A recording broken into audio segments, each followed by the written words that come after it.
Cher Théophile, dans mon premier livre, j'ai parlé de tout ce que Jésus a fait et enseigné, depuis le commencement jusqu'au jour où il fut enlevé au ciel, après avoir, dans l'Esprit Saint, donné ses instructions aux apôtres qu'il avait choisis.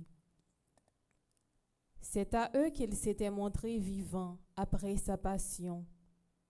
Il leur en avait donné bien des preuves, puisque, pendant 40 jours, il leur était apparu et leur avait parlé du royaume de Dieu.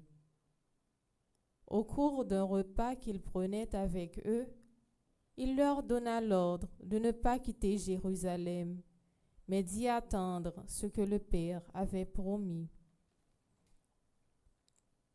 Il leur disait: « C'est la promesse que vous avez entendue de ma bouche. Jean a baptisé avec de l'eau, mais vous, c'est dans l'Esprit Saint que vous serez baptisés d'ici quelques jours. » Réunis autour de lui, les apôtres lui demandaient: « Seigneur, est-ce maintenant que tu vas rétablir la royauté en Israël? » Jésus leur répondit: « Il ne nous appartient pas de connaître les délais et les dates que le Père a fixés dans sa liberté souveraine. Mais vous allez recevoir une force,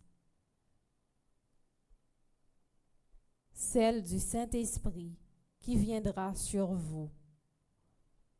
Alors vous serez mes témoins à Jérusalem, dans toute la Judée et la Samarie, et jusqu'aux extrémités de la terre. » Après ces paroles, ils le virent s'élever et disparaître à leurs yeux dans une nuée.